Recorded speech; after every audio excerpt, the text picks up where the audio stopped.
Have you ever seen arrogance crumble in a single moment that rewrites someone's entire world? Picture this: an elderly woman, dressed in a simple floral dress, steps into the dazzling Tiffany & Co. on Fifth Avenue, only to be mocked and humiliated by a smug salesman who thinks she's too poor to belong. She's calm, unshaken, until Keanu Reeves roars in on his motorcycle, calls her mom, and turns the tables in a way no one saw coming.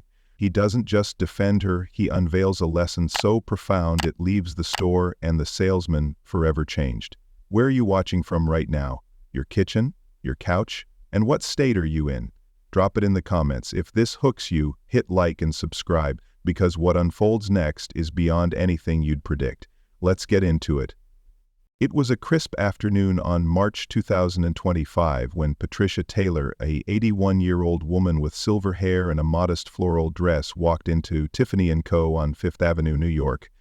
The store was a fortress of luxury, its name alone a symbol of wealth and prestige. Patricia pushed through the heavy glass door, her steps slow but deliberate. She wasn't there to gawk or daydream. She had a purpose. Her eyes landed on a diamond necklace behind the counter, its sparkle catching her attention. She paused, taking it in, then moved forward with quiet confidence. Charles Bennett, a senior salesman in his mid-30s, clocked her the second she stepped in, dressed in a tailored suit that screamed money. He leaned against the counter, his Rolex glinting as he adjusted his cufflinks. To him, Patricia didn't belong. Her simple dress and worn shoes painted a picture he'd seen before. Someone out of their depth, wasting his time. He shot a glance at Lydia, his colleague, a sharp-eyed woman polishing a display case nearby. "Another old dreamer," he muttered under his breath, just loud enough for Lydia to smirk and nod in agreement. Charles straightened up, brushing imaginary lint off his jacket. He'd dealt with her type before, people who wandered in, touched things they couldn't afford, and left empty-handed. Not today. Not on his watch. Patricia didn't catch the exchange. She approached the counter, her voice soft but steady. "Excuse me, could I see that diamond necklace over there?" She pointed to the piece that had caught her eye, a delicate chain with a single flawless stone dangling from it. Her tone was polite, almost curious, like she was asking about the weather. But to Charles, it was a challenge. He raised an eyebrow, his lips curling into a smile that didn't reach his eyes. "That one?" he said, his voice dripping with skepticism. "You sure about that, ma'am?" He didn't wait for her to answer. He crossed his arms, sizing her up like she was a knockoff handbag he'd spotted from a mile away. Patricia nodded, unfazed. "Yes, please. I'd like to take a closer look." Her calm demeanor only seemed to irritate Charles more. He let out a short, dry laugh, loud enough to turn a few heads in the store. "All right, then," he said, reaching for the necklace with exaggerated care, as if handing it over was a chore he barely tolerated. He placed it on the velvet pad in front of her, but his posture screamed impatience. Arms crossed again, one foot tapping lightly against the polished floor. "Just so you know, that's a $50,000 piece, not exactly pocket change." Patricia didn't flinch. She picked up the necklace gently, her fingers tracing the chain with the kind of reverence Charles couldn't or wouldn't understand. "It's beautiful," she said simply, her eyes fixed on the diamond. "The craftsmanship is impressive." Charles snorted, barely hiding his disdain. "Yeah, well, impressive doesn't come cheap. That's real diamond, not some department store trinket." He leaned forward slightly, his tone sharpening. "Look, ma'am, let's not kid ourselves. This isn't the kind of thing you just take a closer look at unless you've got the cash to back it up." Lydia, still hovering nearby, stifled a laugh, pretending to adjust a ring in the display case. A couple of well-dressed customers glanced over, their curiosity piqued by the tension starting to simmer. Patricia set the necklace down carefully, meeting Charles's gaze with a steady look of her own. "I've always appreciated fine jewelry," she said, her voice still even. "I'd just like to see how it feels." Charles rolled his eyes, not even bothering to mask it this time. "Oh, I bet you would," he snapped, his patience fraying. "But this isn't a playground. We've got real clients here. People who don't waste my time pretending they belong." The words hung in the air, sharp and cutting. A few more heads turned, the murmur of the store dipping into an awkward quiet. Patricia didn't react, not with anger, not with embarrassment. She just stood there, her hands folded in front of her, as if she hadn't heard the insult at all. But Charles wasn't done. He stepped closer, lowering his voice just enough to keep it between them. "Listen, lady, Why don't you save us both the trouble and head out? There's a thrift store down the street that's more your speed." He smirked, glancing at Lydia for approval. She nodded subtly, egging him on. Patricia tilted her head slightly like she was considering his words. Then she smiled. A small, almost amused smile that threw Charles off for a split second. "I'll think about it," she said, her tone as calm as ever, but something in her eyes shifted, a flicker of something deeper, something Charles couldn't place. He brushed it off, turning away with a dismissive wave. "Good. Don't take too long." He figured that was the end of it. He was wrong. Charles smirked, his voice cutting through the quiet hum of Tiffany & Co. like a blade. "You sure about that, ma'am? That necklace is worth more than your whole house, assuming you even have one." He leaned against the counter, arms still crossed, his tone thick with mockery. Patricia offered a polite smile, the kind you'd give a rude stranger on the street. But it didn't soften Charles one bit. If anything, it fueled him. Her calm refusal to back down was like a match to his already short fuse.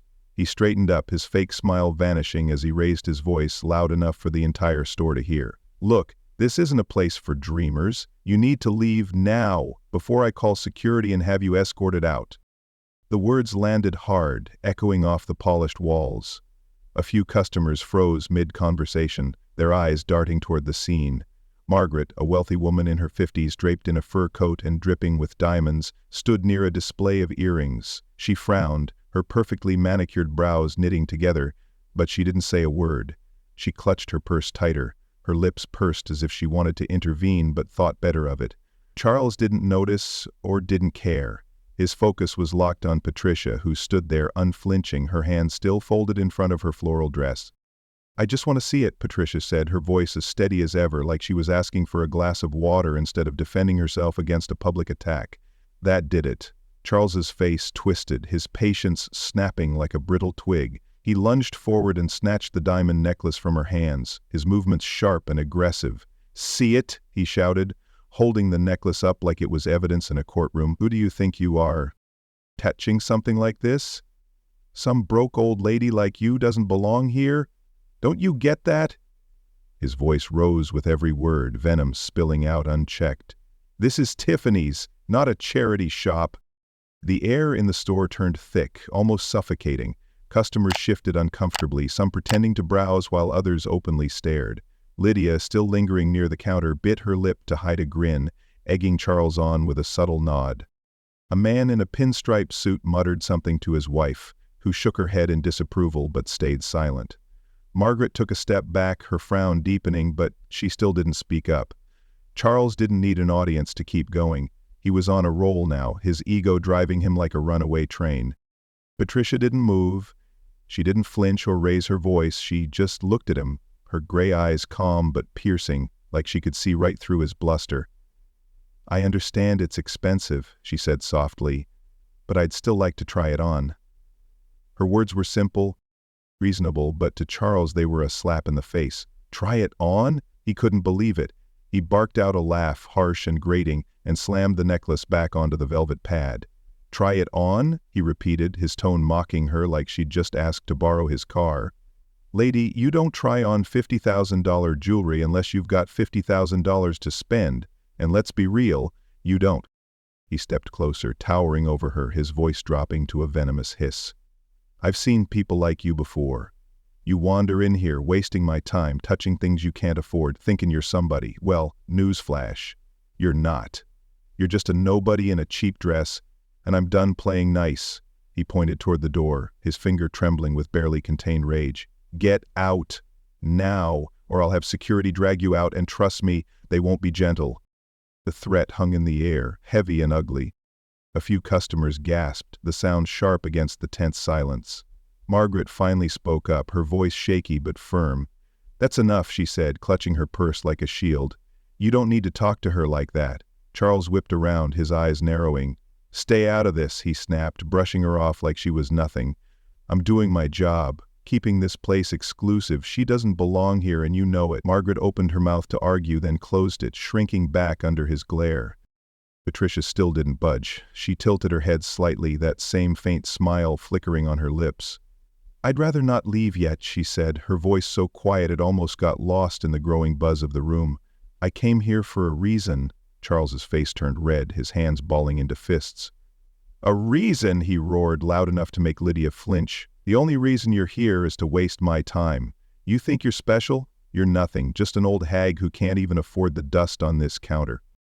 The store erupted into whispers, the tension now a living thing coiling around everyone.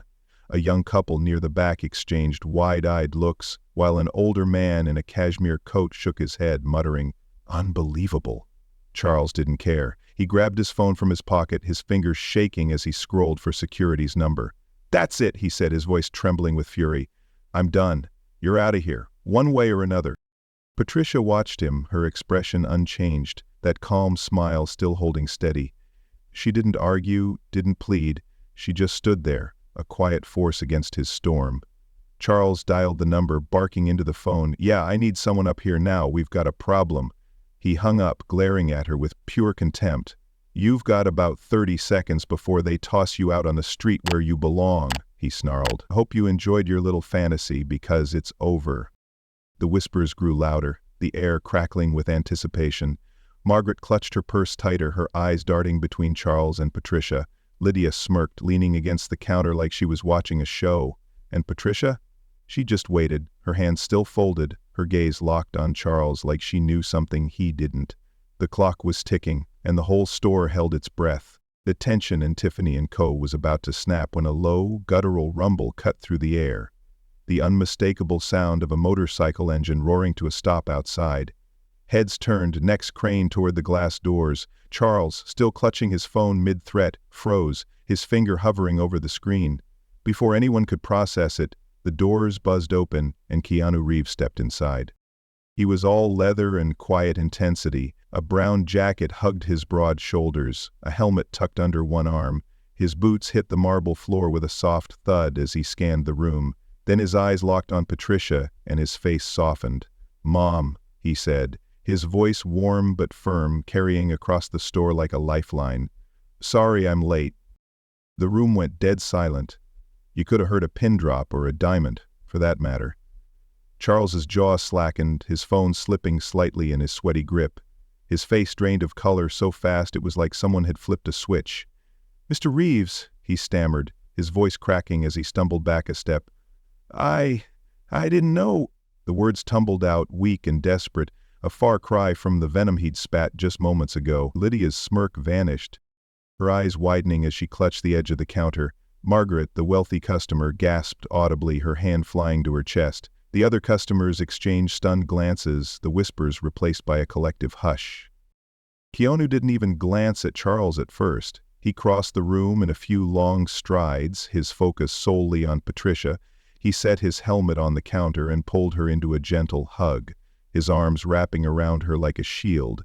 "You okay, Mom?" he asked, low enough that only she and maybe Charles could hear. Patricia nodded, patting his arm with that same calm smile.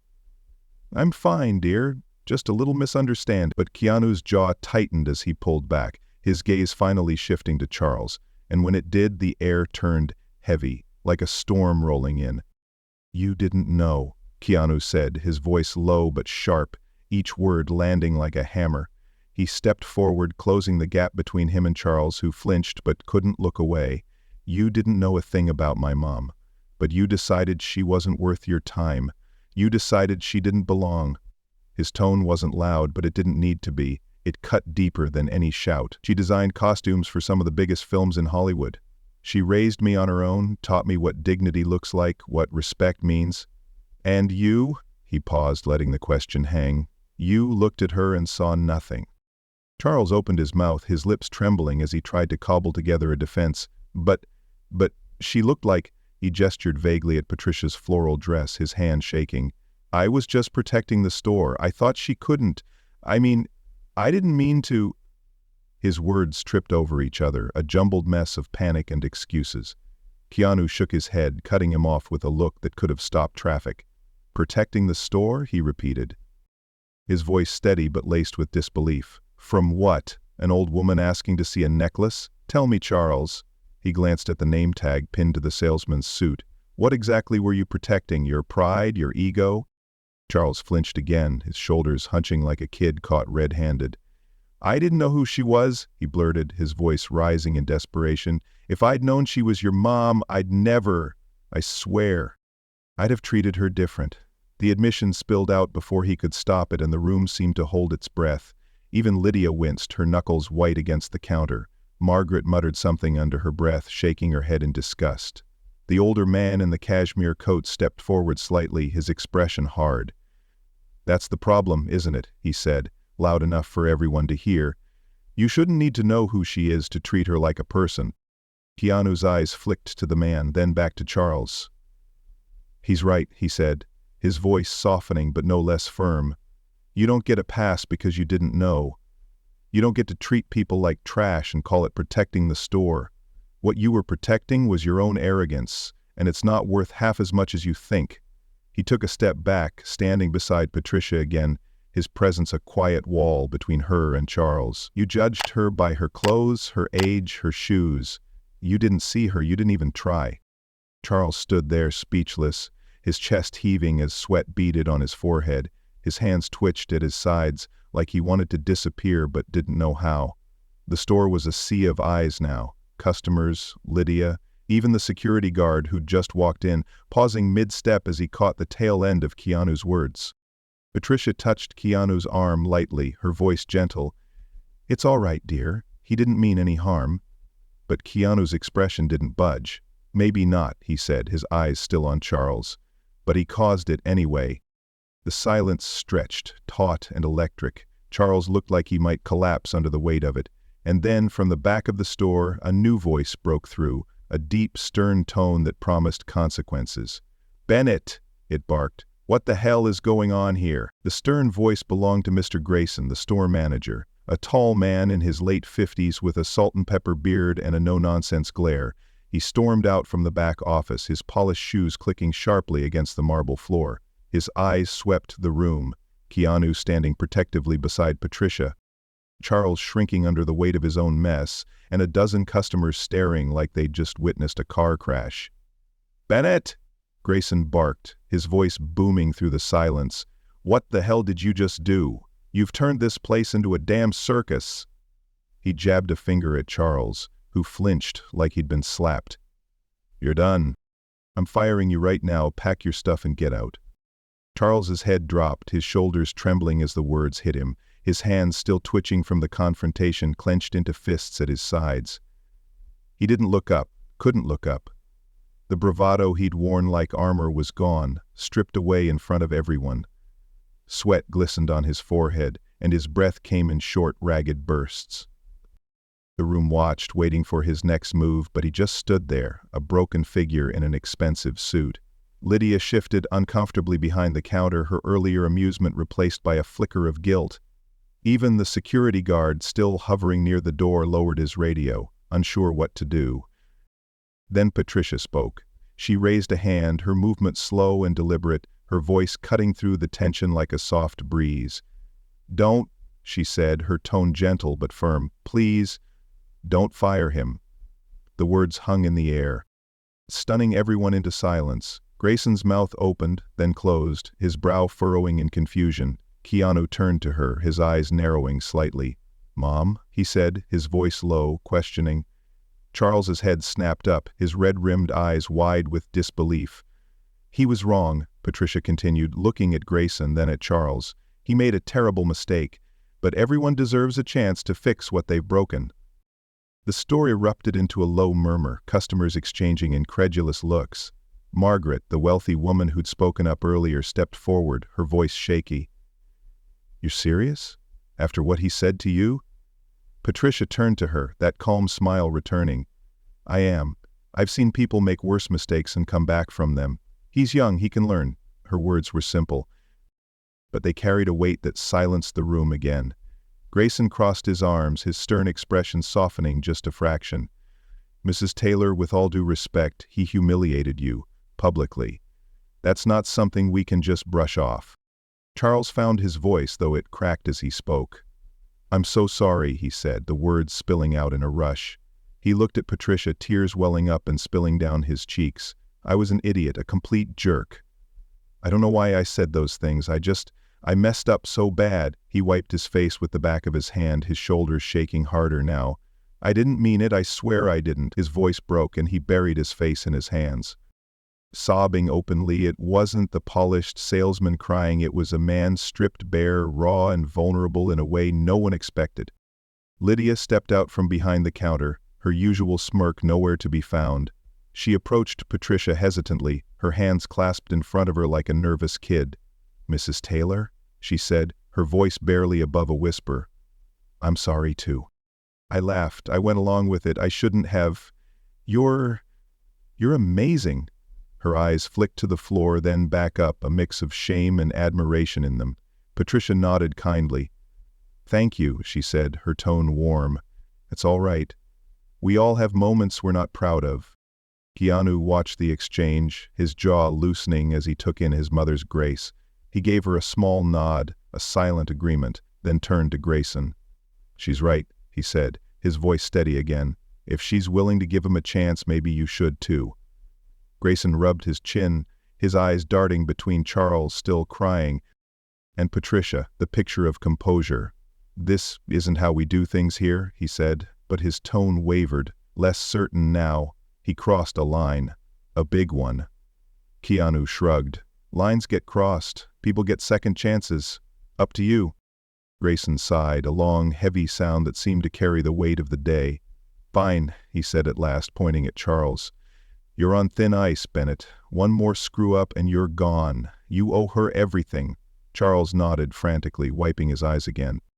"Thank you," he choked out, looking at Patricia. "Thank you so much." She smiled at him, not a big smile, but enough to show she meant it. "Just do better," she said simply. Keanu picked up his helmet from the counter, glancing at his mom. "Ready to go, Mom?" he asked, his tone lighter now. She nodded, adjusting her purse on her shoulder. "Yes, dear, I think we're done here." They turned toward the door, Keanu's arm resting lightly on her back as they walked. The crowd parted silently, watching them go. Charles stood rooted to the spot, his hands still trembling, his face a mix of relief and shame. Lydia returned to the counter, her head down, avoiding the curious stares. Grayson disappeared back into his office, muttering something about paperwork. As the glass doors buzzed shut behind Keanu and Patricia, the store fell into a heavy quiet. The tension lingered, but it was different now, less sharp, more reflective. Margaret approached the counter, setting her purse down. "That woman's a saint," she said, to no one in particular. The older man in the cashmere coat nodded. "And he's damn lucky," he added, glancing at Charles. The salesman didn't respond. He just stared at the spot where Patricia had stood, the weight of her forgiveness pressing down on him like a debt he'd spend years repaying. A few blocks away from the chaos of Fifth Avenue, Patricia and Keanu settled into a small cafe tucked near Central Park. The place was cozy, with wooden tables and the faint hum of chatter mixing with the aroma of fresh coffee and warm pastries. They sat by a window, sunlight streaming in, casting a soft glow on Patricia's silver hair. She sipped her tea, a faint smile on her lips, while Keanu bit into a lemon scone, his posture relaxed for the first time all day. "You didn't have to do that back there." "Mom," he said, brushing crumbs off his jacket, "letting him off the hook like that?" Patricia set her cup down, her eyes twinkling. "Oh, I think I did. People need room to grow, dear, you know that." Keanu chuckled, shaking his head. "You're too good, you know? Always have been." She waved him off, but before she could reply, the cafe door swung open with a jingle. Both turned to look, and there stood Charles Bennett, still in his rumpled suit, his face flushed and uncertain. In his hands, he clutched the diamond necklace from Tiffany's, the one Patricia had admired. He hesitated, then stepped forward, stopping a few feet from their table. "Mrs. Taylor," he said, his voice shaky but earnest. "Mr. Reeves, I hope I'm not intruding."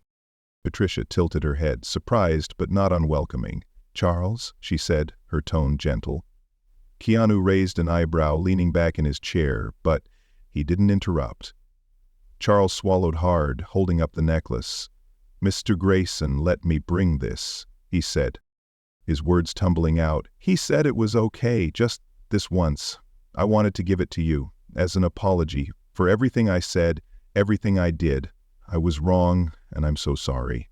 His eyes darted to the floor, then back up, pleading for something he couldn't name. Patricia's smile widened, soft and genuine. She reached out, taking the necklace from his trembling hands. "Thank you, Charles," she said, her voice warm. "This is very kind of you." She gestured to the empty chair across from them. "Why don't you sit with us?" Charles blinked, caught off guard. "Sit? I don't want to bother you." Keanu shrugged, a faint grin tugging at his lips. "You're already here, might as well." Charles hesitated, then slid into the seat, still clutching the edge of the table like he didn't quite belong. Patricia set the necklace beside her teacup, her fingers brushing the diamond lightly. "You know," she said, looking at him, "the real value isn't in this. It's beautiful, yes, but it's nothing compared to how we treat each other. That's what matters." Charles nodded slowly, his shoulders loosening. "I get that now," he said quietly. "I didn't before, but I do now." Keanu leaned forward, resting his elbows on the table. "Takes guts to show up like this," he said, his tone easy but approving. Charles managed a small, nervous laugh. "Yeah, well, I figured I owed you both that much." Patricia chuckled, and soon all three were talking, awkward at first, then lighter, the weight of the day melting away. Outside, the sun dipped lower, its rays spilling through the window, wrapping them in a golden warmth. Laughter mingled with the clink of cups, a quiet testament to forgiveness, second chances, and the kind of humanity that shines brighter than any diamond ever could. This story teaches us that true worth lies not in wealth or status, but in how we treat others. Judgments can blind us, but kindness can heal. In life we'll meet people like Charles, quick to dismiss, and like Patricia, steady with grace. Choose her path, offer second chances, see beyond the surface. It's a reminder to pause before we judge, to value humanity over pride. Thanks for joining us on this journey. Your support means everything. What's a time you've seen kindness change someone? Share below, hit like and subscribe for more stories that inspire us to be better.